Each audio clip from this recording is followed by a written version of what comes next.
अऊज़ु बिल्लाहि मिनश शैतानिर रजीम। बिस्मिल्लाहिर रहमानिर रहीम। अल्हम्दुलिल्लाहि वस्सलातु अला अहलिहा। अम्मा बाद फ़क़द क़ाल अल्लाहु लकी फ़ी किताबिल मजीद। बिस्मिल्लाहिर रहमानिर रहीम। क़ुल ला असअलुकुम अलैहि अज्रन इल्ला अल मवद्दता फ़िल क़ुरबा वल मुहम्मद व आलि मुहम्मद सल्लवात।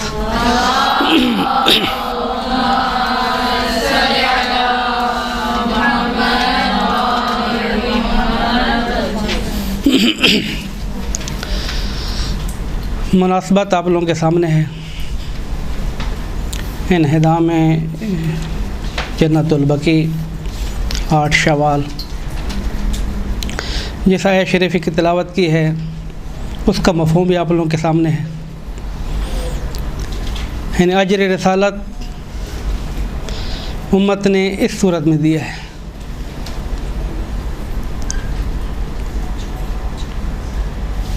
लेकिन इससे पहले कि इस मौजू के ऊपर हम गुफ्तगू करें और क्योंकि आप लोग मसलसल इस मौजू को सुन रहे हैं, बुज़ुर्गान इस मौजू के ऊपर गुफ्तगू कर चुके हैं, मैं मुख्तसर तौर पे मुक़द्दिमाती गुफ्तगू इससे थोड़ी सी पीछे लेके जाना चाहता हूँ कि ये तर्ज़ तफ़क्कुर इस किस्म का पेश क्यों आया है।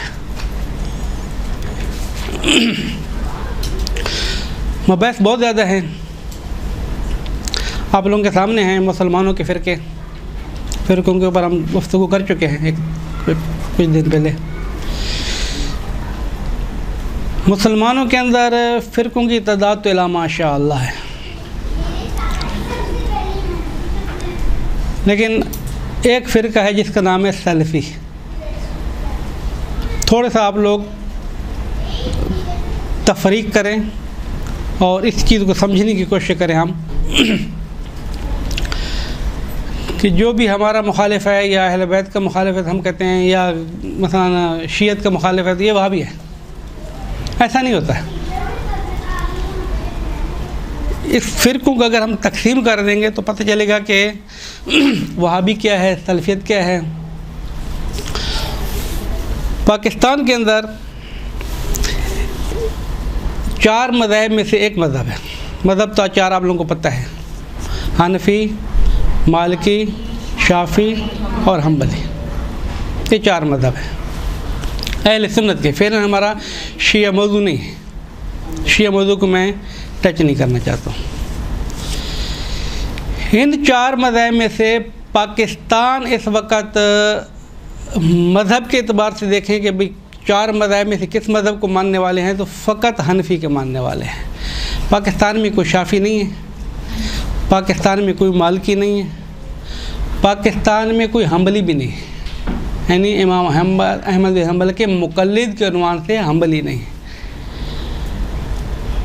तो पाकिस्तान के मतलब सारे सुन्नी हनफी आ गए, तो ऐसा भी नहीं है, ऐसा भी नहीं है। तो फिर पाकिस्तान के अंदर ख़ुद दाखिल अहले सुन्नत के फ़आल फ़िरक़े 25 से ज़्यादा है।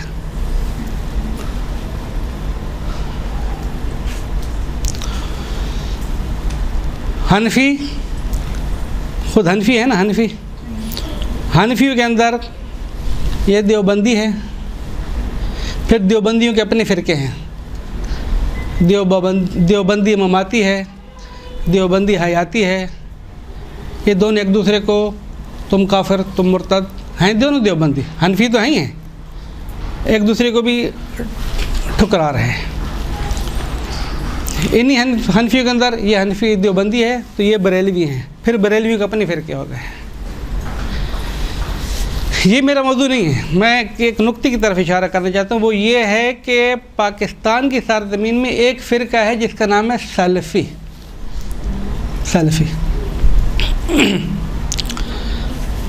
3 नाम हैं, सलफ़ी,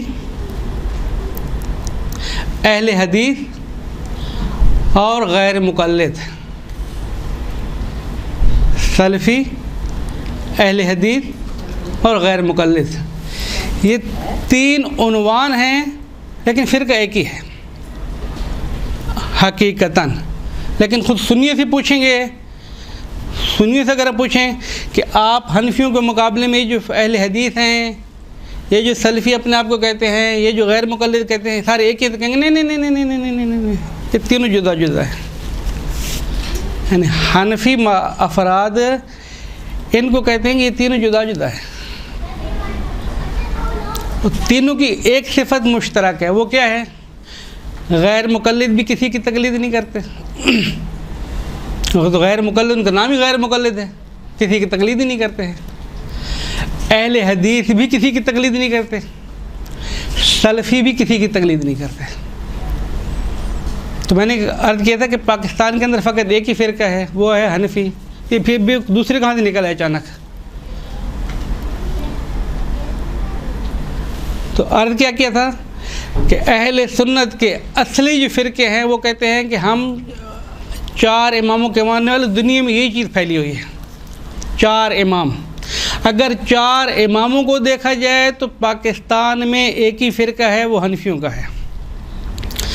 लेकिन सुन्नियों के फ़िरकों की गुफ्तगू की जाए तो हनफियों के मुकाबले में अहले हदीस भी हैं जो किसी की तकलीद नहीं करते, सलफ़ी भी हैं जो किसी की तकलीद नहीं करते, गैर मुक़ल्लिद भी हैं जो किसी की तकलीद नहीं करते, और उनका आपस में भी इख्तिलाफ है। लेकिन तकलीद न करने में सारे मुश्तरक हैं। ये मुकदमा मैं क्यों बांध रहा हूँ? इस मुकदमे की थोड़ी सी वजूहात ये थी कि इसी को हम लेके पीछे जाना चाहते हैं कि ये तर्ज़ तफ़क्कुर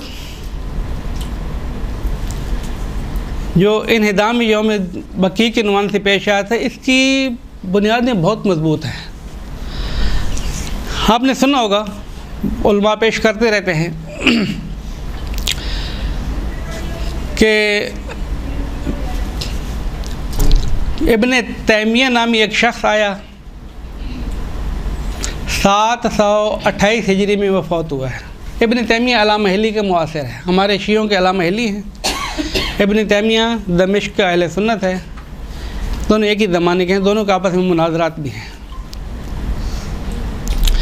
इब्न तैमिया ने आके शुरू किया इस काम को कि भाई मज़ारात नहीं होने चाहिए, कुब्बे कबूर नहीं होनी चाहिए, कुछ नहीं होना चाहिए। ये एक फ़िक्र इब्न तैमिया ने शुरू तो की है, तकरीबन सुन्नी भी ये लिख रहे हैं और शिया उलमा भी लिख रहे हैं, लेकिन हकीकत ये है कि इब्न तैमिया इस फ़िक्र का बानी नहीं है। इब्न तैमिया इस फ़िक्र का बानी नहीं है कि इब्न तैमिया ने आके शुरू किया हो, नहीं। इससे पहले भी इब्न तैमिया के फ़िक्र के अफराद पहले मौजूद थे, जिस फ़िक्र को इब्न तैमिया आहिस्ता आहिस्ता राइज कर रहा था। एक नुक्ते की तरफ थोड़ा सा इशारा करूँ, कामिल इब्न असीर ने 443 हिजरी यानी 5वीं सदी हिजरी का निस्फ, 443 हिजरी के अपनी किताब कामिल के अंदर इब्न जौज़ी ने अपनी किताब अल-मुंतज़म के अंदर एक वाक़या लिखा है। मैं क्या किया है, इब्न तैमिया है 728 हिजरी में मरा है। ये वाक़या कब का है? ये वाक़या है 443 हिजरी का, इब्न तैमिया से 400 साल पुराना। क्या वाक़या क्या है? वाक़या ये है कि बगदाद के अंदर जो लोग हम्बली थे, जो अपने आप को सलफ़ी कहते थे, वही अहले हदीस भी हैं, वही हम्बली हैं, वही सलफ़ी हैं। उस वक़्त किसी इन्वान से गैर मुक़ल्लिद की कोई इस्तिलाह नहीं थी, 2 इस्तिलाहें थी, अहले हदीस और सलफ़ी या हम्बली। अब नुक्ते को थोड़ा सा आस्ते समझते चले जाएं। नुक्ता क्या था? नुक्ता ये था कि 4 इमामों के मुकाबले में सलफ़ी भी हैं, गैर मुक़ल्लिद भी हैं, अहले हदीस भी हैं। अब मैं क्या कह रहा हूँ? अब मैं ये कह रहा हूँ कि सलफ़ी भी हैं, अहले हदीस ही हैं, हम्बली भी वही हैं। और फिर वो कहाँ चले गए, तकलीद नहीं करते थे। इस नुक्ते को समझने की कोशिश करें। कदीम ज़माने वाले जो हम्बली हैं वो इमाम अहमद बिन हम्बल को इसलिए नहीं मानते, इमाम अहमद बिन हम्बल के हम हम्बली हैं, मुक़ल्लिद हैं इमाम के। वो कहते हैं कि चूँकि इमाम अहमद बिन हम्बल जो चीज़ पेश करते हैं वो हदीस पेश करता है, अपना फतवा नहीं देता है, हम इसलिए इमाम की बात मानते हैं, इसलिए हम अहले हदीस हैं। सलफ़ी क्यों हैं? सलफ़ी इसलिए कहते हैं कि सलफ़ुस सालिहीन, हम अपने बुज़ुर्गों की पैरवी करने वाले हैं। वो कुरान और हदीस हमें पेश कर रहे थे, हम उनकी बातें मानते हैं, किसी की तकलीद नहीं करते। हमारे अभी एक जुमला ऐसी है, नहीं मेरे मौजू का नहीं है, इस वक्त बड़े सगीर के अंदर शियों के अंदर जो कहते हैं ना कि भाई हम किसी की तकलीद नहीं करती, असल वही सलफ़ी है, ये वही अहले हदीस है, ये शियों के अहले हदीस हैं, ये शियों के सलफ़ी हैं। वरना फ़र्क नहीं है, वो भी किसी की तकलीद करने के लिए तैयार नहीं है, ये भी किसी की तकलीद करने के लिए नहीं है। जो तकलीद नहीं करते उनके तीन नाम हैं, या सलफ़ी, या अहले हदीस, या गैर मुक़ल्लिद। हमारे यहाँ भी ये, हमारे एक ने इस्तिलाह इस्तेमाल की अखबारी, हमारे अखबारी है, उनके अहले हदीस है, बात एक ही है। यानी अखबार क्या, हदीस। वो कहते हैं हम अखबारी इन हदीस के मानने वाले हैं, वो कहते हैं हम अहले हदीस हैं, नहीं अखबार बहुत दूसरा नाम नहीं लेते। खुलासा 443 हिजरी में कामिल इब्न असीर ने लिखा, अल-मुंतज़म ने लिखा, दूसरों ने लिखा, मुअर्रिख़ीन ने लिखा। क्या लिखा? हम्बलियों ने यानी अहले हदीस और सलफ़ियों ने हमला किया बगदाद के ऊपर। कहाँ पर? हरम इमाम मूसा काज़िम अलैहिस्सलाम को कहा,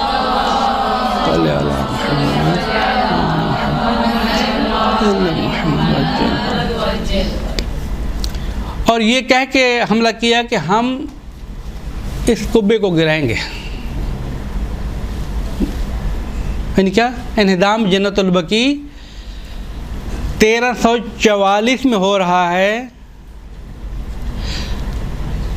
तो 443 में 1000 साल पहले, 900 साल पहले वो बहस हो चुकी है, काम कर चुके हैं वो लोग। हरम में इमाम काज़िम के ऊपर हमला करते हैं, फिर मुकामत हो जाती है, झगड़ा शुरू हो जाता है। शियों ने आके मुकामत की, आग लगा दी, फहर्रे को जला दिया, आग लगाई, गिरा नहीं सके।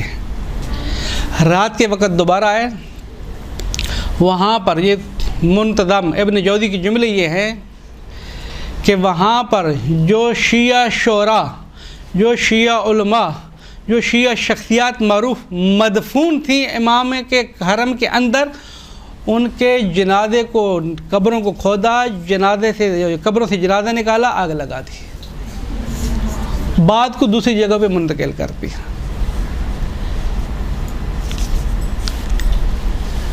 नुक्ता कहाँ जा रहा था मेरा? ये कहना था कि इब्ने तैमिया के ये सारे मुर्शिद हैं, बुजुर्गान जितने भी हैं पहले वाले हैं। इब्ने तैमिया इस फ़िक्र का बानी नहीं है, इस फ़िक्र का मुरव्विज है। 700 हिजरी में इब्ने तैमिया ने इस फ़िक्र की बुनियाद नहीं रखी है। इब्ने तैमिया ने इस फ़िक्र की तरवीज की है कि जो 500-600 साल पहले से चलती आ रही थी इमाम अहमद बिन हम्बल की तरफ से। लेकिन इमाम अहमद बिन हम्बल ख़ुद इस फ़िक्र के मानने वाले नहीं हैं। असल मौजू ये मतरा करना है।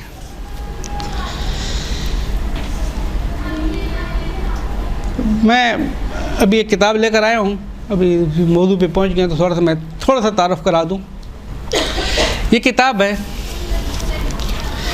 इस किताब का नाम है किताब शनासी तौसीफ़ी तालिफ़ात अहले सुन्नत दर रद्द सलफ़ियत आज आगाज़ तक कानून। ये फ़ारसी के अंदर किताब है।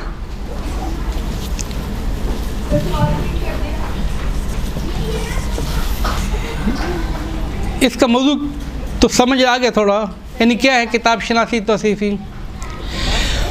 सुन्नियों के उलमा की तरफ से, हनफियों की तरफ से, मालिकियों की तरफ से, शाफियों की तरफ से और हम्बलियों की तरफ से, की तरफ से मैं इसके ऊपर थोड़ा सा जोर दे रहा हूँ। सुन्नियों की 4 मज़हबों की तरफ से, हनफियों की तरफ से, शाफियों की तरफ से, मालिकी की तरफ से, हम्बलियों की तरफ से, इसके अंदर 4 फसलें हैं और हर इमाम से मरबूत एक फ़सल है कि हनफी उलमा ने सलफ़ियों के ख़िलाफ़, अहले हदीस के ख़िलाफ़, गैर मुक़ल्लिद के ख़िलाफ़, वहाबियों के ख़िलाफ़ क्या लिखा है, शाफ़ियों ने क्या लिखा है, मालिकियों ने क्या लिखा है और हम्बलियों ने हम्बलियों के ख़िलाफ़ क्या लिखा है। ये इसके ऊपर मैं ज़ोर दे रहा हूँ। इसके अंदर किताबें मरफ़ी हैं। क्या किताबों को तारुफ़ है, बाकी मौज़ूआत को छोड़ देते हैं हम, कि इमाम अहमद बिन हम्बल के मानने वाले हम्बली उलमा अरबिस्तान में बैठकर, सऊदी अरब में बैठकर मोहम्मद बिन अब्दुल वहाब नजदी की तहरीक चलाने के बाद से लेकर असर हाजिर तक, आज तक हम्बली उलमा, सऊदी अरब वाले हम्बली और सलफ़ियों की रद में किताबें लिख रही है कि तुम लोग कहते हो हम सलफ़ी हैं, तुम लोग कहते हो कि हम हम्बली हैं, तुम इमाम अहमद बिन हम्बल की फ़िक्र से बहुत दूर जा चुके हो, तुम सलफ़ी फ़िक्र से बहुत दूर जा चुके हो। कब्रों को गिराना, ज़ियारत न करना, तवस्सुल न करना, ज़ियारतों पे न जाना, ये इमाम अहमद बिन हम्बल की तालीमात नहीं हैं। थोड़ी सी बात वाज़ेह हुई कि हनफी उलमा लिख रहे हैं, हम्बली उलमा लिख रहे हैं कि सऊदी अरब वाले क्या हैं। मैंने पाकिस्तान से मुकदमा क्यों बंदा था कि पाकिस्तान में सारे के सारे हनफी हैं, लेकिन एक फ़िक्र ईजाद हुई है जो कहते हैं कि हम सलफ़ी हैं, गैर मुक़ल्लिद हैं या अहले हदीस हैं, यानी हम किसी की तकलीद नहीं करते। आप लोग किसी की तकलीद नहीं करते हो ना, नहीं करते। तो अरबिस्तान वाले तो कहते हैं हम इमाम अहमद बिन हम्बल के मानने वाले हैं, फिर आप लोग उनकी बात क्यों मानते हो। अमली तौर पर तुम फ़िक्र करते हो कि तुम किसी के मुक़ल्लिद नहीं हो, तुम असल में अरबिस्तान वालों के मुक़ल्लिद हो, तकलीद करते हो उनकी, उन्हीं की यहाँ पर नशर व शाद करते हो। लिहाजा जो ये कहते हैं ना कि हम तकलीद नहीं करते, ख़ुद एक झूठ बोलते हैं। सारे के सारे, चाहे शिया हों या सुन्नी हों, वो किसी न किसी की किसी उन्वान से तकलीद कर रहे होते हैं, तकलीद से चढ़ते हैं बस। अरबिस्तान के अंदर 2 फ़िक्रें हैं, या इमाम अहमद बिन हम्बल के मानने वाले हम्बली हैं या सलफ़ी हैं। वहाँ पर हनफी पैदा करना बहुत मुश्किल है, इन्हें ढूंढना बहुत मुश्किल है, शाफ़ी ढूंढना बहुत मुश्किल है, मालिकी तो खैर है ही नहीं वहाँ पर। लिहाजा अरबिस्तान में 2 फ़िक्रें हैं। थोड़ी सी तवज्जो कीजिएगा तो मेरा मुकदमा और ये चीज़ें भी मिलने वाली हैं। अरबिस्तान में 2 फ़िक्रें हैं, या इमाम अहमद बिन हम्बल के मानने वाले हम्बली हैं या सलफ़ी हैं, अहले हदीस हैं। पाकिस्तान में 2 फ़िक्रें हैं, या हनफी हैं या सलफ़ी हैं। पाकिस्तान में भी सलफ़ी और अहले हदीस हैं, अरबिस्तान में भी, सऊदी अरब में भी सलफ़ी और अहले हदीस हैं। अब पीछे चलते हैं तो इमाम अहमद बिन हम्बल का ज़माना जब आता है तो वो सारे कहते हैं हम सारे के सारे सलफ़ी भी हैं, हम सारे के सारे हम्बली भी हैं। यानी क्या, यानी दूसरे अल्फाज में ये कह रहे हैं कि जो हम्बली है वही सलफ़ी है, जो सलफ़ी हैं वही हम्बली हैं, वही अहले हदीस हैं। पुराने अफराद सलफ़ी, हम्बली, अहले हदीस तकरीबन मिक्स है, एक जैसे हैं। अरबिस्तान में फ़र्क कर गए हैं, या हम्बली हैं या सलफ़ी हैं। क्यों? इसलिए कि वो कहते हैं कि इमाम अहमद बिन हम्बल, एक अभी नाम आ गया है, 4 इमामों में से एक इमाम बेउनवान मुक़ल्लिद, हम तकलीद तो किसी की नहीं करेंगे, लिहाजा हम हम्बली भी नहीं हैं, क्योंकि हमारे ऊपर धब्बा लगता है कि हम तकलीद करते हैं, लिहाजा हम हम्बली भी नहीं हैं। पाकिस्तान में भी कहते हैं हम हम्बली नहीं हैं, सलफ़ी हैं, अहले हदीस हैं। अब हमारे पास 3 किस्म के अहले हदीस आ गए, 3 किस्म के सलफ़ी आ गए। पुराने ज़माने के सलफ़ी जो हम्बली हैं, अरबिस्तान वाले सलफ़ी जो हैं हम्बली लेकिन इमाम अहमद बिन हम्बल से घबराते हैं, और पाकिस्तान हिंदुस्तान के सलफ़ी की जो हैं ही कट्टर सलफ़ी, वो किसी की तकलीद नहीं करते हैं। इन सब की फ़िक्र एक है, इन सब की फ़िक्र एक नहीं है। नुक्ता यहाँ पर लेके आना चाहता था, इन सब की फ़िक्र एक नहीं है। इन्हदा में जन्नतुल बकी किस फ़िक्र का नतीजा है? बिलाखिर एक फ़िक्र है ना, ये जन्नतुल बकी मुनहदम हुई है, इसके पीछे कौन सी फ़िक्र है? मैं इसलिए ज़्यादा जन्नतुल बकी के बारे में नहीं बोल रहा हूँ कि जन्नतुल बकी के बारे में आप बहुत कुछ सुन चुके हैं, बार बार उसको बोलने का कोई फ़ायदा नहीं है। हादसा पेश आ गया, कब हादसा पेश आया है? 8 शवाल 1344 आज के दिन। लेकिन ये पहली दफ़ा आया? नहीं, पहली दफ़ा नहीं आया, पहली दफ़ा नहीं आया। ये मोहम्मद बिन अब्दुल वहाब ने कराया? नहीं, मोहम्मद बिन अब्दुल वहाब ने नहीं कराया। मोहम्मद बिन अब्दुल वहाब नजदी ने नहीं कराया है। अभी तो हम तो यही सुनते आ रहे थे, नहीं कराया है। मैं इतने नाम ले रहा हूँ कि शायद आप लोगों के जहन भी परेशान हो जाएगा कि मौलवी लेके कहाँ जा रहे हैं, लेकिन एक नाम लेके आएंगे तो सारी बात समझ में आएगी कि कदी हैं क्या, सारी बातें हैं क्या। अगर समझ में आ रही तो एक दुरूद पढ़ें।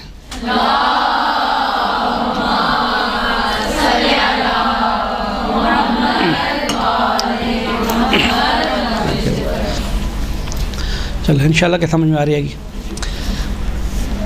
देखें, मोहम्मद बिन अब्दुल वहाब नजदी 1160 हिजरी में, अब एक नई दास्तान शुरू करूँ फिर मिलाऊँ। 1160 हिजरी में वहाबियत की तहरीक को शुरू करता है। वहाबियत की तहरीक क्या है? यानी अलग तहरीक शुरू की है ना उसने 1160 हिजरी में, और पहले दिन से उसने बदबख्ती का ऐलान किया। इस वक्त उनको 280 साल हो चुके हैं, 280 साल से ज़्यादा होने वाले हैं।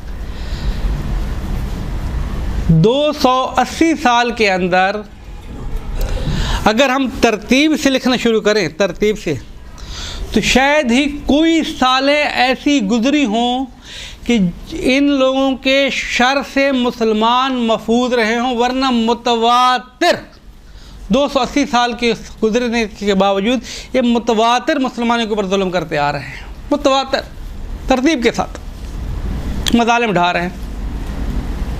जन्नतुल बकी एक हादसा है, करबला कैसे एक हादसा है, लेकिन जावदानी है, क़यामत तक रहने वाला है। जन्नतुल बकी एक हादसा है। इसका मतलब नहीं है कि यजीद ने फ़कत करबला ईजाद की है। यजीद के मज़ालिम की दास्तान भी बहुत बड़ी है। मदीने के ऊपर भी उसने हमला किया है, मक्का के ऊपर उसने हमला किया है, मक्का को नज़दीक चलाई है, मदीने को उसने अबागरी के हुक्म तक लेकर आए, 3 दिन तक मदीने को वीरान कर दिया। उसके अंदर ये सारे मज़ालिम यजीद के तारीख़ के अंदर और भी हज़ारों किस्म के वाक़े। लेकिन वाक़या करबला ऐसा वाक़या है कि जो तारीख़ बशरियत में एक नमूना है, मज़ालिम का, जुल्म का नमाज बन चुका है, मज़लूमियत के ममसन नमाज बन चुके हैं, और ता क़यामत इस वाक़े की मिसाल रहेगी ज़िंदा। अरबस्तान के मज़ालिम की अगर हम फ़हरिस्त पेश करें, इसके अंदर फ़हरिस्त है, सब टोटल फ़हरिस्त है, फ़हरिस्त पेश करते हैं तो कुछ साल ऐसे नहीं है कि जहाँ पर अरबस्तान ने, सऊदी अरब वालों ने, वहाबियों ने हमला न किया हो। लेकिन जन्नतुल बकी सबसे निखरा हुआ एक अलहदा मरला है। इसकी वजह क्या है, वो अगर वक्त मिला तो वजह पे गुफ्तगू करेंगे, लेकिन इससे पहले मैं थोड़ा सा ये इशारा कर दूं कि नजदी मोहम्मद बिन अब्दुल वहाब नजदी 1160 हिजरी, जब 35 साल का जवान था, 45 साल का जवान था, इसने आके तारीख शुरू की। मैंने 35 और 45 साल की जो बात की है, 2 तारीख इसकी विलादत की है कि ये 1100 में पैदा हुआ है, 1105 में पैदा हुआ है, 1113 में पैदा। इसके इख्तिलाफ छोड़, उनके फिर हमारा मौजू नहीं है, जितने का भी था खबीस। मोहम्मद बिन अब्दुल वहाब नजदी ने 1160 हिजरी में तहरीक चलाई कैसे, एक लंबी दास्तान। मोहम्मद बिन अब्दुल वहाब नजदी बना कैसे, इसके लिए आप लोग, अगर आप लोगों के पास फुर्सत हो, वक्त हो, तो किताब है हम फ़रेक़ एतराफ़ात, उर्दू में है, छोटी सी किताब है, हम फरे के एतराफ़ात। उस किताब को आप पढ़ें कि मोहम्मद बिन अब्दुल वहाब बिन नजदी को इस जगह तक कैसे लाया गया। मोहम्मद बिन अब्दुल नजदी खुद नहीं आया है। मोहम्मद बिन अब्दुल वहाब बिन नजदी जो वहाबियत का बानी और मुजद्दिद और रईस है, वो किसी तरतीब के साथ आगे बढ़ाया गया है। वो इंग्लिस्तान ने बढ़ाया है, इस्तेमारी एजेंटों ने बढ़ाया है। हम फरे के एतराफ़ात के मैंने कैसे मोहम्मद बिन अब्दुल वहाब बिन नजदी के साथ उसके खैमे में रहता था, उसके कमरे में रहता था, उसको कैसे भड़काता था, उसको कैसे तकब्बुर दिलाता था, उसको कैसे इल्मी तकब्बुर में गुमराह करता था, और कैसे वो एक पूरी दास्तान है। अगर आप लोगों को शौक़ हो तो उसको पढ़ें कि मोहम्मद बिन अब्दुल वहाब बिन नजदी को हम फरे ने कैसे गुमराह किया, वो अलग दास्तान। मोहम्मद बिन अब्दुल वहाब बिन नजदी की सरपरस्ती में मज़ालिम शुरू हो गए, लेकिन एक बात अपनी जगह पर है। वो क्या? जन्नतुल बकी की इन्हिदाम में मोहम्मद बिन अब्दुल वहाब बिन नजदी का ज़ातन कोई किरदार नहीं है। खुद ज़ात अगर देखा जाए तो कोई किरदार नहीं है। क्यों? इसलिए कि मोहम्मद बिन अब्दुल वहाब बिन नजदी 1205 हिजरी में फौत हो गया। कब? 1205 हिजरी में। करबला के ऊपर 4 दफ़ा हमला हुआ है, सऊदीया वालों ने किया है 4 दफ़ा।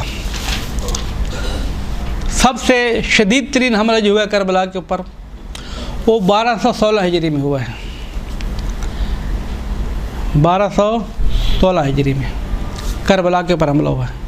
एक दिन के अंदर, एक गदीर का दिन था, तो करबला में रस्म है, आज भी वही रस्म है कि गदीर के दिन जो है वो सारे ज़ायरीन चले जाते हैं नजफ़ की तरफ। अरबिस्तान वालों ने देखा कि आज इनकी गदीर है और ये चले जाएंगे नजफ़। बुज़ुर्ग सारे चले गए, जवान सारे चले गए, पीछे कौन रह गए? बच्चे, बूढ़े, मरीज़, औरतें घर रह गए। जब करबला की ज़मीन जवानों से खाली हो गई, अरबिस्तान वालों ने हमला कर दिया। गाड़ियाँ तो थी नहीं कि उनको जाके इत्तला दें, रास्ते वैसी नाकाबंदी हो चुकी थी, कोई जा ही नहीं सकता है कि भैया करबला के ऊपर हमला हो गया है। बड़े नाकाबंदी करके बड़े सुकून के साथ ज़ोहर से लेकर मगरिब तक कत्लेआम किया है। चंद घंटों के अंदर तारीख़ के शवाहिद ये हैं, तारीख़ के लिए जो कोट किया है, 5000 लाशें मुशख्खस हुई हैं एक दिन के अंदर। 5000 शियाने अहले बैत का अरबिस्तान वालों ने कत्ल किया है एक दिन के अंदर करबला की सरजमीन में। हरम में हज़रत अबुल फज़ल और हज़रत इमाम हुसैन के अंदर बकौल उनके के खून नहर की तरह बह रहा था।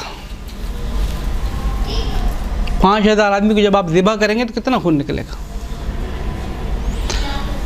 उसी हमले में हरम इमाम हुसैन पर उन्होंने हमला किया। उसी हरम इमाम हुसैन को उन्होंने तोड़ने की कोशिश की। उसी हमले में हरम इमाम हुसैन से जो जेवरात थे, जो तहफ़ थे, जो बादशाहों ने रखाए थे, जो सोना था, जो चांदी था, जो दूसरी चीज़ थे, जो संदूक था, सारा तोड़ के ले गए, सारा उठा के ले गए। एक किताब है, अबू तालिब कलकत्ता के रहने वाले थे, उसकी किताब का नाम है मसीर तालिबी, सफ़रनामा है मसीर तालिबी। वो लिखता है कि मैं वाक़या करबला के 11 महीने बाद करबला पहुंचा हूँ। उसी ज़माने की बात कर रहे हैं। वाक़या करबला के इस सऊदीया हमले के बाद 11 महीने बाद मैं करबला पहुंचा हूँ। 11 महीने गुजर जाने के बाद जब मैं पूछता था ना, आप सुना सकते हैं कि हुआ क्या था, जब मैं इससे बात करता था, जिससे भी बात करता था, वो बात क्या सुनाता, वो सारे रोने बैठ जाते थे कि आपको क्या सुनाएं, क्या दास्तान हुई हमारे साथ, क्या क्या मज़ालिम नहीं किए उन लोगों ने। ये तो मैं ज़बान से 2 जुमले याद कर रहा हूँ, लेकिन मज़ालिम जो हुए हैं 500 शहादतें तो लाएंगे, बाकी जो उसने फ़जाए इस्तेमाल किए हैं, गारतगरी की और दूसरी नाबूदी की है, वो तो हद से बाहर है।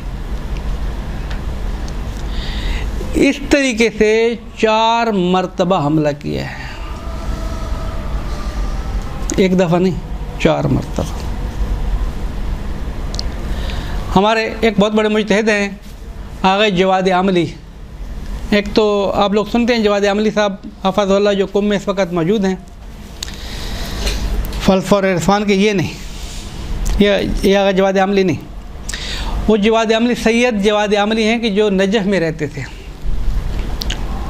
नजफ़ में रहते। उनकी किताब है मिफ्ताहुल करामा, फ़िक़्ह की बहुत बड़ी किताब है, 25 जिल्दें हैं, मिफ्ताहुल करामा। वो लिखते हैं कि इस वक्त किताब के अंदर लिख रहे हैं, आप अंदाज़ा लगाएं कि हमारे बाज़ उलमा ने कितनी खिदमत अंजाम दी हैं। इस वक्त जब मैं ये अल्फाज लिख रहा हूँ तो मैं कले में बैठा हुआ हूँ। सऊदी अरब वाले वहाँ भी हमारे ऊपर हमला कर रहे हैं और हम इधर से उनको जवाब दे रहे हैं। जब वो लोग भाग जाते हैं तो मुझे जो वक्त मिलता है फिर मैं किताब लिखने बैठ जाता हूँ। ये जो मैं लिख रहा हूँ, मैं ये अल्फाज लिख रहा हूँ, ये मैं कले में बैठ के लिख रहा हूँ। हमारे ऊपर हमला हो चुका है, हमारे ऊपर हमला हो चुका है। वहाबियों की तादाद बहुत ज़्यादा है, हमारी तादाद बहुत कम है, लेकिन हम शिकस्त नहीं खाएंगे। ये सारी दास्तान भी लिख रहे हैं और साथ में लिखते हैं कि जब मुझे फुर्सत मिलती है तो मैं, चूँकि मैंने किताब तो लिखनी है, मैं काला रसूल और काला इमाम सादिक काला बाकर तो बताने, फ़िक़्ह की किताब है, तौज़ीहुल मसाइल है दूसरे अल्फाज में, 25 जिल्दों के अंदर। हमारे उलमा करते क्या हैं और क्या पेश करते हैं, ये हमारे जहनों की बातें हैं। यहाँ पर उन्होंने मकतब को भी बचाया है, शियों की जानों को भी बचाया है, दुश्मन के हमलों से भी बचाया है, दुश्मन के शुबहात से भी मज़हब को बचाया है और इस तरीके से शियत को आगे भी पेश किया है। इन्हीं के उस्ताद हैं इसी अगर जवाद आमली के, क्योंकि मौजूद थोड़ा सा आ रहा है मज़ालिम अरबिस्तान। उनके उस्ताद हैं सैयद अली तबतबई रिज़वानुल्लाह ताला अलैह। आप हरम में जाएंगे, हरम इमाम हुसैन की तरफ, जब हज़रत अबुल फ़ज़ल की तरफ से आ रहे होंगे बैन अल हरमैन, जो ज़ियारत कर चुके होंगे तो उनको याद होगा। हरम से जब हज़रत अबुल फ़ज़ल की तरफ से आएंगे इमाम हुसैन की तरफ, तो सीधे हाथ की तरफ एक मस्जिद आती है, मस्जिद आगे तबतबई, सीधे आती, मेन रोड के ऊपर है, बैन अल हरमैन, सीधे हाथ की तरफ। ये थी आगा अली तबतबई की मस्जिद है। कौन है जिनका मैं अभी वाक़या नकल करने जा रहा हूँ? ये आगा तबतबई अपने ज़माने के मर्ज तकलीद हैं। सऊदी अरब के वहाबियों ने हमला किया था जहाँ पर नजफ़ को ख़राब करना है, करबला को नाबूद करना है, करबला को मिसमार करना है, नजफ़ को मिसमार करना है, असालतन हम ये काम करना है, इनकी मर्जियत को ख़त्म करना है। अब करना कैसे है? सारे अरबिस्तान के जितने भी वहाबी थे ना, फ़ौजी और उनके गुंडे बदमाश सारे, उन्होंने आके कहा सैयद अली तबतबई के घर पे हमला करो, अटैक उसके ऊपर होनी चाहिए, टारगेट आप लोगों का वो होना चाहिए। सैयद अली तबतबई खुद फरमाते हैं, खुद फरमाते हैं जब वहाबियों ने मेरे ऊपर हमला किया, मेरे घर के ऊपर अटैक की, तो घर वाले सारे थे नहीं, एक मैं था और एक मेरा 1 साल का बच्चा।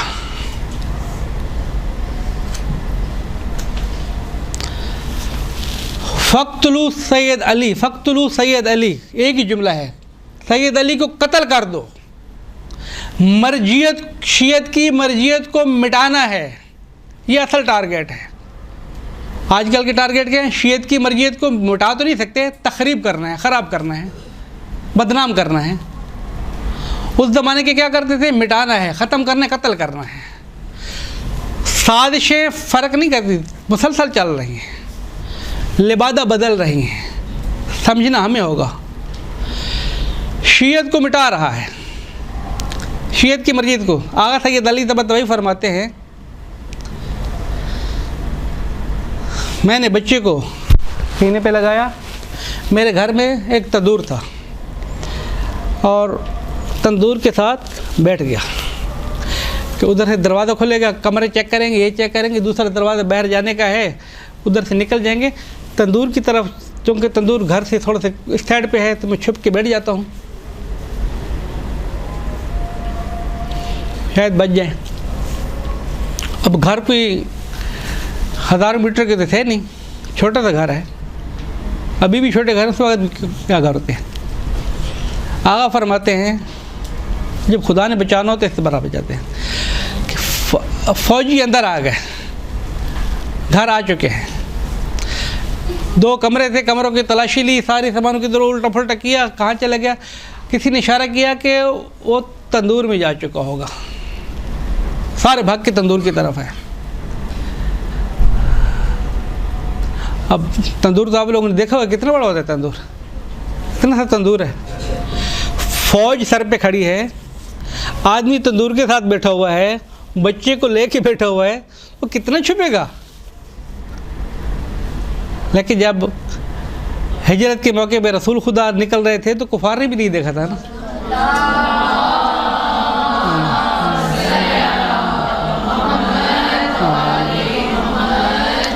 जब खुदा ने बचाना हो तो इस तरह बचाते हैं, वो खुद खुदा इंतज़ाम कर लेते हैं। ये तंदूर है, तंदूर के इस तरफ तंदूर के लिए लकड़ियों का ढेर लगा पड़ा है। तंदूर की इस तरफ आगा सैयद अली तबतवी मर्जे तक जहान तशय्युअ बैठे अपने बच्चे को गोद में लेके, फौजी सर पे खड़े हैं। तंदूर में तो नहीं है, कहाँ है? लकड़ियों के नीचे छुप गया है। अब लकड़ी से नीचे छुप गया, जब अकल ख़त्म हो जाए इस्त्री करना होता है। तो आगा फरमाते हैं कि अब लकड़ी को उठाते हैं, मेरे ऊपर डाल देते हैं। बच्चा मेरे सीने पे है, लकड़ी छोटी भी है, लकड़ी मोटी भी है, बड़ी भी है, तंदूर जलाने की लकड़ी हैं बिलाखिर। आगा तो फरमा रहे हैं कि मुझे समझ में नहीं आ रही है, जितनी लकड़ियाँ उधर पड़ी थी सारी उन्होंने हमारे ऊपर डाली कि इनके नीचे पड़ा होगा, और सारी लकड़ियाँ मेरे बच्चे को लगी। टोटल एक लकड़ी मुझे नहीं लगी क्योंकि मेरे सीने पे था ना वो, सारी लकड़ियाँ मेरे बच्चे को लग रही है। मेरा बच्चा 1 साल का है, बच्चे को काम तो आप हाथ मारे तो रोना शुरू कर देते हैं, यहाँ तो लकड़ी पे लकड़ी लग रही है, उसकी उफनिंग हो रही। ज़बान किसी ने बंद की थी? ऐसी ज़बानें बंद नहीं होती है। उन्होंने कहा अली तबतबाई जो है यहाँ से फ़रार हो गया, मुझे छोड़ के चले गए। फिर घर वाले जब आए सारे रोते रोते आए कि भाई इतनी फ़ौज अंदर गई थी, इतना तबाह करके आए, तो आई उसी लिए थे कि हम मारेंगे आगा तबतबाई को। अब वो पता नहीं आगा साहब का जनाजा पड़ा होगा, टिकड़े टकड़े करके हो गए, बच्चे के क्या हालत हो गया, लेकिन आए तो है ही नहीं। उन्होंने फिर आवाज़ लगाई तो फिर पता चला कि नहीं। आगा ने कहा मेरी लकड़ियों के नीचे पड़ो, निकालो भाई यहाँ से। सही थालम निकला। खुलासा अर्ज़ करने का मकसद क्या था? अर्ज़ करने का मकसद यह है कि अरबस्तान के मज़ालिम शियों पर, अहल बैत पर आज से नहीं, ये जन्नतुल बकी से शुरू नहीं हुए हैं। और मैंने एक तारीख़ बताई आप लोगों को। तारीख़ क्या है? तारीख़ ये बताइए कि मोहम्मद बिन अब्दुल वहाब नजदी 1205 हिजरी में मर गया है। ये हमला कब हो रहा है? सारे हमले बाद में हो रहे हैं। मोहम्मद बिन अब्दुल वहाब नजदी इस हमले में शरीक नहीं है।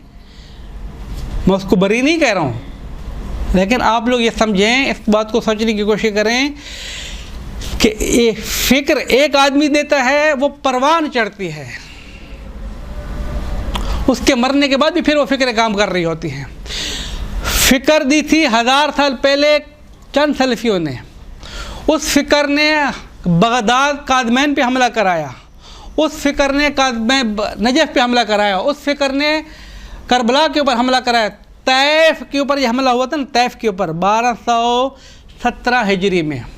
1217 यानी आप ये समझें कि भाई अरबस्तान वाले फ़कत शियों के दुश्मन हैं, फ़कत अहल बैत के दुश्मन हैं, तो ऐसी बात भी नहीं है। नहीं, ऐसी बात नहीं है। वो फ़कत शियों के दुश्मन नहीं है, वो फ़कत अहल बैत के दुश्मन नहीं है। अरबस्तान वाले सऊदी, असल आप लोगों को पता होगा, मैं उस मौजू को नहीं छेड़ना चाहता था, कि 2 ख़ानदान हैं। एक मोहम्मद बिन अब्दुल वहाब नजदी का ख़ानदान है और एक आले सऊद का ख़ानदान है। 2 ख़ानदान अलग-अलग हैं। आले सऊद कौन है? आले सऊद दरअसल आले यहूद है। यानी एक तो हम तकरीरों में कह देते हैं ना आले सऊद आले यहूद, ये आले यहूद तकरीरी जुमले नहीं है, ये वाक़इयत है। 850 हिजरी में बसरा में रहने वाला एक यहूदी यहाँ पर आया है और उसकी नस्ल ये आले सऊद है। इसकी दास्तान अगर आप लोगों ने पढ़नी है कि ये आले सऊद आले यहूद हैं कैसे, एक किताब है जिसका नाम है तारीख़ आले सऊद। इसके मुसन्निफ़ हैं सईद, नासिर सईद। नासिर सईद को शाह फैद ने इसी किताब की वजह से कत्ल करा दिया था। वो भी सुन्नी है, नासिर सईद भी सुन्नी है। उसने तारीख़ आले सऊद के अंदर इसका आले यहूद होना भी साबित किया है, उनके शजरे भी लगाए हैं, उनके हरकत भी लगाए और एक दास्तान पूरे प्रूफ के साथ उन्होंने पेश किया है। उसके बाद तो फिर बहुत सारी किताबें लिखी हैं। इन्होंने अपने शजरा मिस्र के अफराद को पैसे दे के कैसे तब्दील कराए, एक दास्तान है। 35,000 दिए और उसको कहा ये शजरे को हमारे इस तरह बदलो बदलो, एक सारी दास्तानें हैं। लेकिन आले सऊद दरअसल आले यहूद हैं। ये तकरीर जुमले नहीं, ये वाक़ियत है। ये मुसलमान नहीं हैं, ये यहूदी। इसलिए तो इनका सबसे ज़्यादा दिलचस्पी इसराइल के साथ है। इसलिए तो इनकी सबसे ज़्यादा दिलचस्पी जो है आप इससे अंदाज़ा लगा सकते हैं। अब अभी देखें ना, अब इसकी आप अभी इन तारीखों को पढ़ें। जितने भी मुसलमानों के आसार हैं मदीना के अंदर, मक्का के अंदर, इसी तारीख़ आले सऊद वाले लिख रहा है कि जितने भी मुसलमानों के आसार हैं एक एक करके मिटा रहे, हत्ता कि मस्जिदें हों, कुएँ हों, बाग हों, तारीख़ भरी पड़ी है, घर हों, बहाने बहाने से मिटा रहे हैं। तारीख़ आले सऊद के मुसन्निफ़ नासिर सईद ने फ़ोटोओं के साथ रिकॉर्ड के तौर पे पेश किया है कि आले सऊद ने मुसलमानों के सहाबा के आसार को मिटा दिया है। जिस चीज़ को बचाया है वो उस ज़माने के यहूदियों का आसार है। आले सऊद मुसलसल कोशिश करिए कि यहूदियों को कोई असर मिटाना नहीं चाहिए। क्यों भाई? आसार मिटाना तो आप लोगों की तालीमात के अंदर है। अगर बुज़ुर्गों के आसार, पुराने आसार मिटाना दीन इलाही है और ये रखना बिदअत है, तो वो यहूदियों के आसार क्यों बच रहे हैं? इसलिए वो उनके आबा व अजदाद हैं।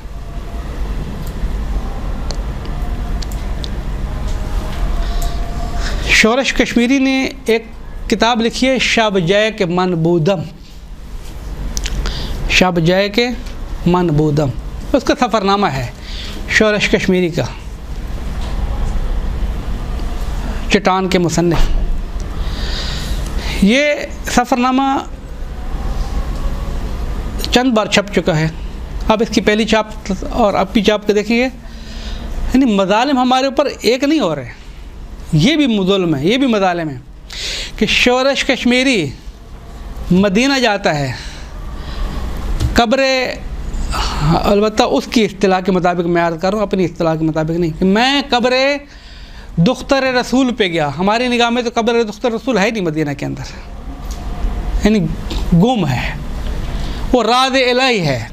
अगर कोई तायुन कर दे कि जन्नतुल बकी में बीबी की मज़ार है, ख़तरनाक काम हो जाएगा। तायुन हम नहीं कर सकते, इसके ऊपर गुफ्तगू हो चुकी है, मैं इस मौजू को नहीं छेड़ रहा हूँ। लेकिन सुन्नी कह रहे हैं, शोरश कश्मीरी कह रहे हैं कि मैं गया कब्र बिनते रसूल के ऊपर, कब्र की बुसीदा हालत देखकर मेरे आंसू रवां दवां हो गए। फिर उसने एक नज़्म लिखी है, एक नज़्म लिखी है, और वाकई मुसीबत वाली नज़्म, मरसिया है, शोरश कश्मीर की एक मरसिया है। इतनी फलक से लगने वाली इमारतें, फ़ाद के फ़ोटो, फ़लाँ के फ़ोटो, फैसल के फ़ोटो, ये आप लोगों के लिए बिद्दत नहीं है। जो चीज़ बिद्दत है वो आले रसूल के आसार है। इनको मिट्टी से यकसां करना है, इनकी कब्रों का निशान नहीं होना चाहिए, क्योंकि ये फिर उसने नज़म, ये 1.5 सफ़े की नज़म जो मुसीबत अहल बैत के नुमार से, यानी मुसीबत से मराद मरसिया अहल बैत है, जो अहल बैत की मुसीबत उसने पेश की कि अहल बैत के ऊपर क्या क्या मसाइब उसने ढाए हैं अरबिस्तान वालों ने, वो बाद की छाप में से ये 1.5 सफ़ा भी उनको बर्दाश्त ने वो निकलवा दिया। यानी आपके साथ ख़यानतें फ़कत ये नहीं हो रही कि आपके आसार को मिटाया जा रहा है, आपके मराकज़ को नाबूद किया जा रहा है। अगर कहीं पर कोई उनकी तरफ से हमारे एक आलिम बुजुर्गवार गुजरे आगा अदील अख्तर, उन्होंने एक किताब लिखी पूरी, इल्मी ख़यानतें। इल्मी ख़यानतें, इल्मी ख़यानतें का मौजू क्या है कि तारीख़ के अंदर जितनी भी किताबें लिखी गई हैं, इनके मौरख़ों ने या इनके नाशरों ने या इनके बानियों ने या इनके छपाने वालों ने इस किताब के अंदर क्या क्या ख़यानतें की हैं कि शिया मज़हब किसी तरीके से साबित ना हो सके, हकीकत अहल बैत किसी तरीके से सम के ना सके। इल्मी ख़यानतें किताबों के इसके अंदर ये हज़फ कर दिया, उसके अंदर ये हज़फ कर दिया, इसके अंदर, इस किताब के अंदर भी शवाहिद हमने ज़िक्र किए हैं कि भाई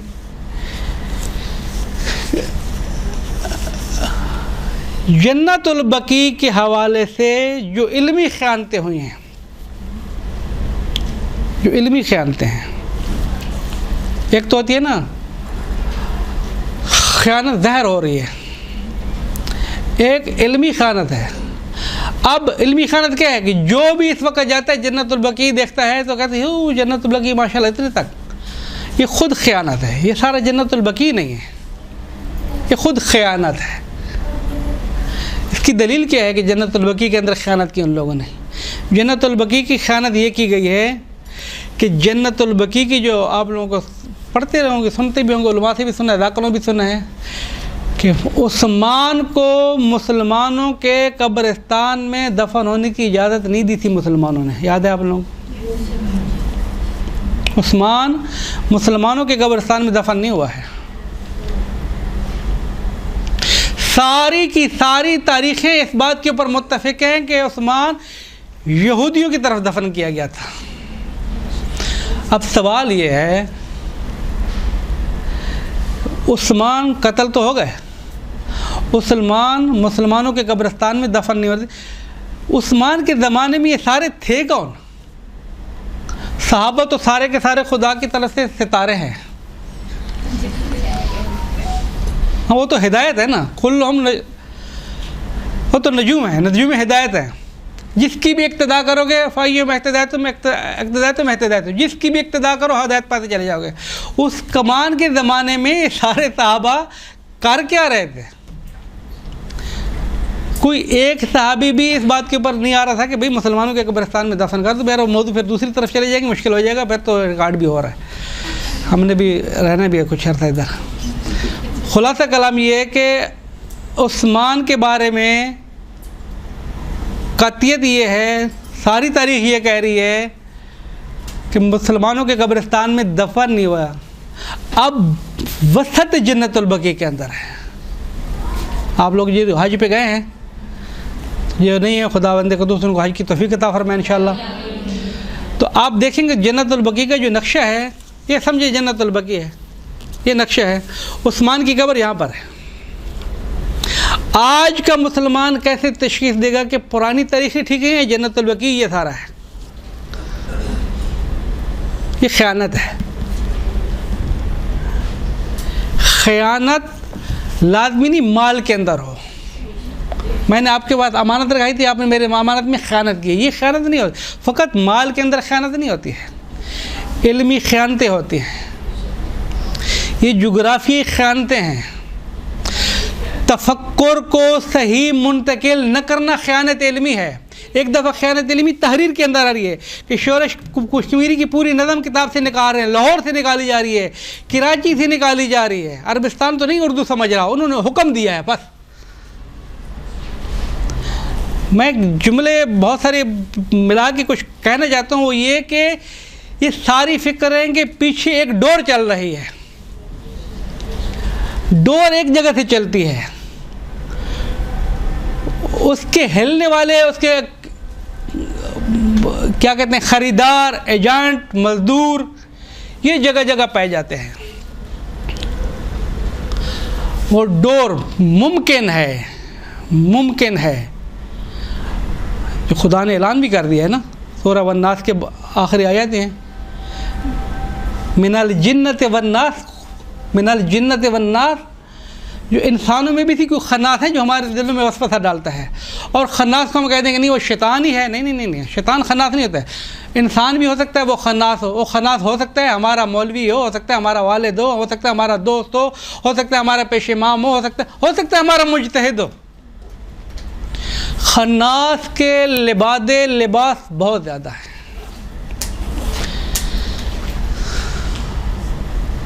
खन्नास के लिबास को पहचानना ये हम सब की जिम्मेदारी है।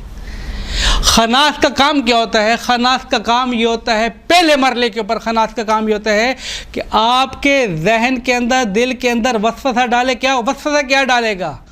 इसकी तरफ मैं लेके जा रहा हूँ। वसवसा क्या डालेगा? आप अगर किसी फ़िक्र के हामिल हैं तो फ़िक्र को थोड़ी सी तब्दील करो। ये इल्मी ख़यानत। खन्नास का पहला काम ख़यानतें करवाना है। मेरे पास अमानत है, वसवसा क्या डालेगा? बाद में दे देना, अभी तो काम चला लो। ये ख़यानत, वसवसा ख़यानत है। ये वसवसा ख़यानती है, लेकिन होते सारे के सारे ख़यानती वसवसे होते हैं। ये किताब छप गई, नाबूद हो जाओगे, कुछ निकाल दो। ये किताब छप गई, इस तरीके से छपोगे, बहुत बिकेगी, वो चीज़ निकाल दो। कोई पैसे कमाने के लिए ख़यानतें कर रहा है, कोई जान बचाने के लिए ख़यानतें कर रहा है, कोई किसी को खुश करने के लिए ख़यानतें कर रहा है, हज़ारों के सब। जन्नतुल बकी का इन्हिदाम इल्मी ख़यानत है। इल्मी ख़यानत है। इल्मी ख़यानत क्या होगी? जो मैं इतना लेके आ रहा था वो इस मौजू के लिए लेके आ रहा था कि हदीसों के अंदर तहरीफ़ की गई, तालीमात के अंदर तहरीफ़ की गई, आयात की गलत तफसीर की गई, लोगों को बताया गया ये हदीसें हैं, ये आयात हैं, ये रिवायात हैं, इसकी मौजूदगी में आया ये मिज़ार ठीक है, हाँ नहीं इन हदीसों की मौजूदगी में तो गिरा दो। ये ख़यानतें की गई थी। पहले इल्मी ख़यानतें हुई, पहले हदीसें जाल हुई, फिर उन हदीसें जाल करने के बाद ख़यानती किस्म के फतवे आए, फिर उन फतवों की रोशनी में जिनसे फतवे दिखाएगा। आप लोग सारे के सारे मौलवी हैं, ये हदीस है मेरे रसूल की, ये फरमान है मेरे बुज़ुर्गों का, इसकी मौजूदगी में ये कुब्बा ठीक है? नहीं, ये तो बिदअत है, ये कुफ्र है, गिरा देना चाहिए। दुश्मनी में कुब्बा नहीं गिराया गया, जिन्होंने गिराया है वो दुश्मन नहीं है। समझने की कोशिश मैं ये करना चाहता हूँ, मेरी मेहनत इसके ऊपर है। जन्नतुल बकी को मिस्मार करने वाले जन्नत बकी वालों के दुश्मन नहीं हैं। करबला के ऊपर हमला करने वाले करबला वालों के दुश्मन नहीं हैं। हैं क्या फिर? सज्जन हैं, दोस्त हैं? नहीं नहीं नहीं नहीं, वो इल्मी ख़यानतों का शिकार हैं। आज भी दैश हमला कर रही है, सर कलम कर रही है तो अल्लाह अकबर के नारे लगा रही है, खुदा की खातिर कर रही हैं सारे के सारे। इनके दिलों को पका दिया गया है, इनके मगज़ों को पका दिया गया है। आप मुसलमान के जिस्म को काट रहे हैं, सर को काट रहे हैं, तकबीर का नारा लगा रहे हैं। हुसैन का सर बुलंद हुआ नारा तकबीर के साथ। वो सारे सहाबी हैं, सारे कुरान पढ़ने वाले हैं, सारे कारी हैं, लेकिन कोहड़ मगज किस्म के लोग हैं। सारे के सारे दुश्मन नहीं होते। अक्सर दुश्मन, मैं बार बार कर रहा हूँ, दुश्मन महदूद होते हैं जो डोर चला रहे होते हैं। इन लोगों से खेलना कैसा है वो उनको मैदान जानते हैं। बाद अफराद को सहाबा के नाम से खेलेंगे, बाद अफराद को अहल बैत के नाम से खेलेंगे, बाद अफराद मुक़द्दसात से खेलेंगे, बाद अवक़ात कुरान को तहरीफ़ करके खेलेंगे, बाद अवक़ात हदीसें जाल करके खेलेंगे। फांसी पे लटकाया जा रहा है एक आदमी को, दास्तान बहुत तवील है। फांसी पे लटकाया जा रहा है, मुस्करा रहा है। तुम मुस्करा रहे हो, तुम्हारी फांसी का वक्त आ गया है, मैं मुस्करा रहा हूँ। मेरी ज़िंदगी का जो मकसद था वो मैंने कामयाबी से हासिल कर लिया है। अब मैं मर जाऊँ या मैं ज़िंदा रहूँ मेरे लिए कोई फ़र्क नहीं करता है। मैं एक मकसद की खातिर ज़िंदगी गुजारा थी, मेरी पूरी हो गई। तुम्हारा क्या मकसद था? मेरा मकसद ये था कि मुसलमानों के अंदर ऐसी तालीमात रैज कर दूँ, मुसलमानों के अंदर ऐसी तालीमात काला रसूल और काला फलाह कह के रैज कर दूं कि मुसलमान असली दीन ढूंढते फिर उनको नहीं मिलेगा। मैंने 4000 हदीसें घड़ के पेश कर दिए, अब उनको पता चलेगा कि दीन होता क्या है। अब असली दीन ढूंढते रहे लोग। मैंने 4000 हदीसें घड़ी हैं। मेरा मकसद था मुसलमानों के अंदर इल्मी ख़यानतें करना, उनको परेशान करना, उनके जहनों को मुशविश करना। वो हो गए हैं। अब वो आसानी से मेरी हदीसों से जान नहीं छुड़ा सकते। अब मैं मर जाऊँ या मैं दे दूँ, मेरे को फ़र्क नहीं पड़ता है। इल्मी ख़यानतें, जन्नतुल बकी का इन्हिदाम, दुश्मनी अहल बैत में नहीं। मैंने आयत की तिलावत की थी, कुल ला असअलुकुम अलैहि अज्रन इल्लल मवद्दत फिल कुर्बा। मवद्दत फिल कुर्बा क्या थी? आगे मुसलमान, ऐ अजीज़, तुम ख़यानत का शिकार हो गए हो, तुम इल्मी शुबे का शिकार हो गए हो, तुम्हारे दिन हदीस पेश कर ली है, लेकिन इधर तो कुरान कह रहे हैं कि आपने अहल बैत के साथ मवद्दत रखनी है। मैं आयत के साथ अब मिलाऊँ तो ये जुमला कहूँगा इस मुसलमान से कि जो गिरा रहा है कि आपको हदीस दिखा के गिराई जा रही है, तो आप ठीक है, आप हदीस के शिकार हैं, लेकिन कुरान कह रहा था कि मेरे अहल बैत के साथ मोहब्बत करो। ये सारा का सारा मकबर जो आप गिरा रहे हो, उसके ऊपर बिल्डोज़र चला रहे हो, ये तीसरी मरतबा चलाया है। जन्नतुल बकी 1344 में ये तीसरी मरतबा था। यानी क्या, पहले जो हमले हुए थे वो नाकाम हो रहे थे। सबसे पहला हमारा जन्नतुल बकी के ऊपर कब हुआ था? मदीना के ऊपर कब हुआ था? 1220 हिजरी में। 1220 हिजरी वाला हमला हुआ, नाबूदी बात हुई, लेकिन मुसलमानों ने मुकावमत की। क्या आगे ताकत दिखाई? ताकत ये दिखाई कि अगर तुम मुनाजरा करोगे हमारे साथ, आओ मुनाजरा करो फिर हमारे साथ। 30 मौलवी आए उनके साथ मुनाजरा करने के लिए, इल्मी तौर पर शिकस्त खा गए। एक दास्तान है, इनके सारे पेश करेंगे तो बहुत लंबा चौड़ा हो जाएगा। 30 मौलवियों ने जब इल्मी तौर पे शिकस्त खाई उलमा से, मदीना के सुन्नी मौलवी, मक्का के सुन्नी, मैं बार बार अर्ज़ क्या करती, इस किताब का एक बाब है हम्बली उलमा की तालीफ़ात, हम्बलियों के ख़िलाफ़, इन्हीं सलफ़ियों के ख़िलाफ़, इन्हीं वहाबियों के ख़िलाफ़, इन्हीं मोहम्मद बिन अब्दुल वहाब नजी वालों के ख़िलाफ़। क्या किताब लिखते हैं? ये जो तुम तालीमात दिखा रहे हो ना कि कुब्बों को गिरा दिया जाए, तवस्सुल नहीं किया जाए, रसूल खुदा की ज़ियारत पे नहीं किया जाए, ये सारी तुम्हारी जहलों की तालीमात हैं। हम भी तो हम्बली हैं, हम भी तो इमाम अहमद बिन हम्बल के मानने वाले हैं, हम भी तो अहले हदीस हैं, हम भी तो सलफ़ी हैं। ये किताबें कहाँ लिखी, ये हदीसें कहाँ लिखी? इन हदीसों की इस तरह माना क्यों कर रहे हो? यानी क्या, सलफ़ी, हम्बली, हनफी सारे उनको कह रहे हैं कि ये तुम्हारी तालीमात गलत हैं, लेकिन उसके बावजूद भी वो इतनी तैयारी से आ रहे हैं। क्यों तैयार करके आ रहे हैं? इसलिए तैयार करके आ रहे हैं कि इल्मी तौर पर कौम को इतनी ख़यानती तालीमात दी, उनके ज़हनी बिखेर के रख दिया। तो असल नुक्ता हमारा एक ही जगह पे था हमारा, वो ये है,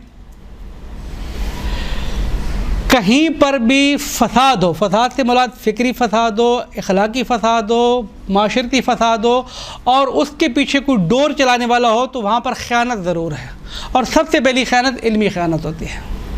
इल्मी ख़यानत के बग़ैर कोई काम नहीं हो सकता। ख़यानत होगी कब? इल्मी ख़यानत होगी कब? जब दीन में तहरीफ़ होगी।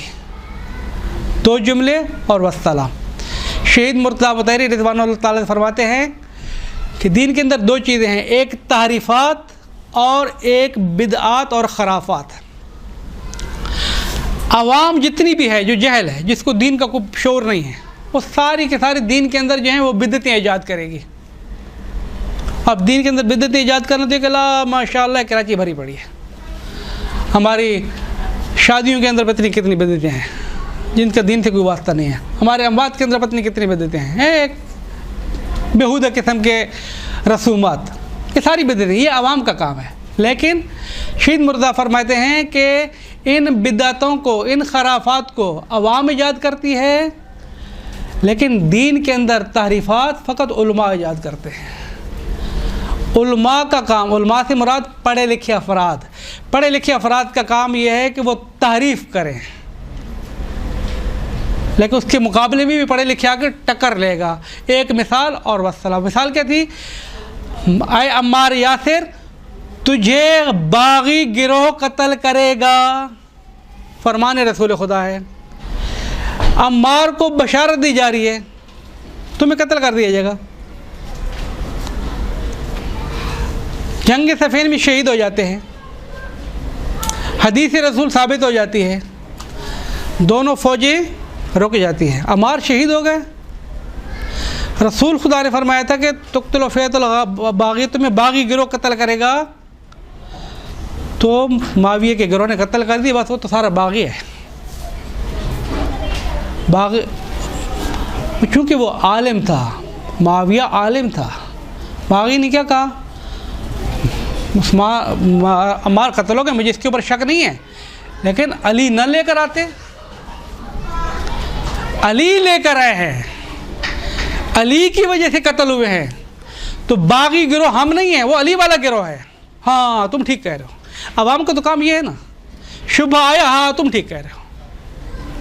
अमीर अल-मोमिनीन ने फ़ौरन नोटिस लिया, आलिम की जिम्मेदारी है कि बिदअतों को रोके, खराफात को रोके, तारीफ़ात को रोके। अमीर अल-मोमिनीन ने फ़ौरन नोटिस लिया कि अगर ये शुबा बढ़ गया तो अवाम को परेशान कर देगा, ये इल्मी ख़यानत है। अमीर अल-मोमिनीन का मतलब यह है कि हज़रत हमज़ा के कातिल तो रसूल खुदा है,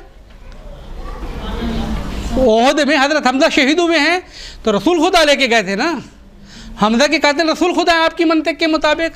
हाँ तुम ठीक कह रहे हो। शुबे को रद्द करना ज़रूरी होता है और ये उलमा का काम है। शुबे का शिकार कौन होती है? आवाम होती है। इल्मी ख़यानतें उलमा करते हैं, उनके उलमा हदीस जाल करते हैं, ख़यानत करते हैं। कुब्बा नहीं होना चाहिए। पीछे जो डोर हिला रहे वो तो दुश्मन रसूल है, वो दुश्मन औलाद रसूल है, उसको ये कुब्बा बर्दाश्त ही नहीं है। मुसलमानों से कैसे गिरवाए? मुसलमानों से गिराएगा उनके रसूल की तालीमात के ज़रिए से, जाली हदीस के ज़रिए से। वो तो बेचारे हाँ मेरे मौला का फरमान है, गिरा दो, बस गिरा दो, लेकिन कुंडी हिलाने वाले कुछ अफराद और हैं। वक्त भी तमाम हो गया और बातें तमाम नहीं होने वाली हमसे। दुरूद बर मोहम्मद वाल।